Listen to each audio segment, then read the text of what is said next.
Hello, in this video, you will learn everything about what a load balancer is. This video playlist is targeted towards learning everything about a load balancer, spinning up your own EC2 instances, and distributing load across those servers. Sounds very difficult, eh? Not at all. It's actually very easy if you know the concept. As a developer, it's becoming increasingly important these days to learn these skills and to deploy your own services on different instances and to manage load across those instances. So let's not get ahead of ourselves and jump right into the topic. So, what is a load balancer? To explain this, let's take a sample case study.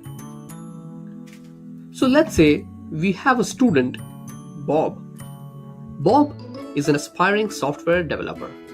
Let's call him SDE Bob. So Bob wants a job at a software development company, and for that he's prepared a portfolio. He's hosted his portfolio on a server. Free hosting, obviously, because Bob is a student and he wouldn't spend so much of money on hosting. So Bob hosts his website on a free hosting. The server is maybe of this company called Hostinger. If you don't know of this company, they give you free hosting. You can check the link in the description box below. So Bob has his website on Hostinger's servers. He tells all his friends that, hey, I have made my own website. You can come and visit. On his resume, he also gives the URL of his newly created website so that the potential recruiters can actually direct to that link and see all his projects and everything he's uploaded there. Very interesting and very likely that the recruiters will come and visit his website. So how many requests is he expecting per day? Maybe one, maybe two, or if he's a very talented developer, maybe hundreds. Well, this isn't a problem with Hostinger or any other web host. Maybe they're giving you 1,000 requests per day. For your use case, it's absolutely fine. But let's say Bob has a friend called Alex. He is pure evil. What he does is, he says, Bob has made a website. Okay, let's try to put him in trouble.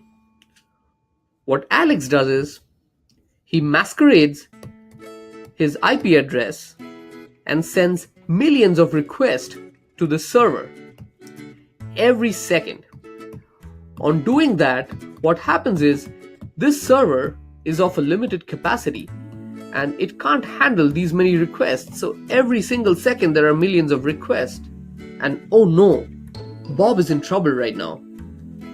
What's the problem? If it's the time when a potential recruiter wanted to click his website and go to his website, they find that the spinner is loading in the browser window and nothing shows up. Of course, his server has crashed. A server is more or less like a normal computer with extra bells and whistles. It's got a lot more power to serve websites to a large number of people. But every server has some capacity. And if you are on a free host, you wouldn't get that much of capacity. Of course, you can pay more and upgrade and get a better server. But even then, if you're hit by a large number of traffic, you go down. And at that point, it can be really crucial. If the recruiter comes at this point and sees that the server is down, that would probably leave a negative impression about Bob. Bob is not a good SDE. He does not know how to load balance. Why is his server down? If his server is down, is he so callous to list that URL on his resume? That is utterly stupid. Bob loses his job.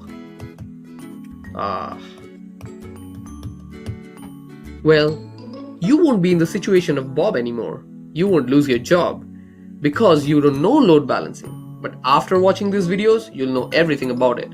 So, hey, let's start. How can you evade such a circumstance? Well, the solution is pretty simple.